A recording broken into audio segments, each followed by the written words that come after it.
বলেন, হ্যাঁ নবী আপনি বলে দেন, যারা স্বর্ণ রূপ টাকা পয়সা ব্যাংক ব্যালেন্স জমা করে রাখে, যারা স্বর্ণ রূপা টাকা পয়সা ব্যাংক ব্যালেন্স জমা করে রাখে, কিন্তু তাদের উপরে যাকাত ফরজ হয়েছে, কিন্তু তারা যাকাত আদায় করে নাই, আল্লাহ রাস্তায় খরচ করে নাই, হে নবী আপনি তাদেরকে বলেন ফাবাশশিরহুম বিআযাবিন আলীম, তাদেরকে কঠিন ও কঠিন শাস্তির সুসংবাদ দেন। আচ্ছা, শাস্তি তো সুসংবাদ হয়নি, হ্যাঁ, কিন্তু আমার আল্লাহ মানুষকে তিরস্কার করার জন্য কত কঠিন শাস্তি হবে রাসূলের মাধ্যমে তাদেরকে তিরস্কার করে বলে শাস্তি সুসংবাদ দেন। কথা কি বুঝতে পেরেছি?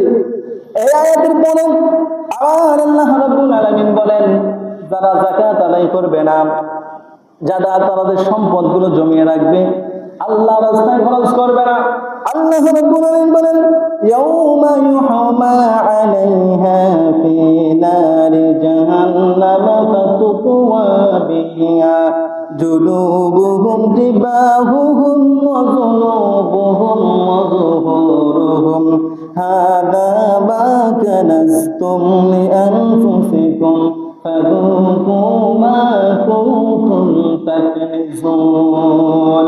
আল্লাহ রাব্বুল আলামিন বলেন, যে ব্যক্তি তার সম্পদকে যে জমিয়ে রাখে, স্বর্ণ গয়না ব্যাংক ব্যালেন্স টাকা পয়সা সে যদি জমিয়ে রাখে, আল্লাহ রাস্তায় খরচ করে না, ওই কিয়ামতের দিন তাদের ওই সম্পদগুলো, তাদের ওই ব্যাংক ব্যালেন্স গুলো জাহান্নামের মধ্যে সেক দিবে। কি দিবে?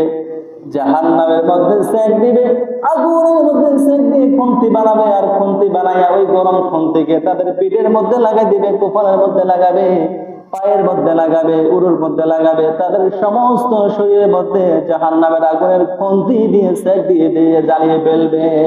কত কঠিন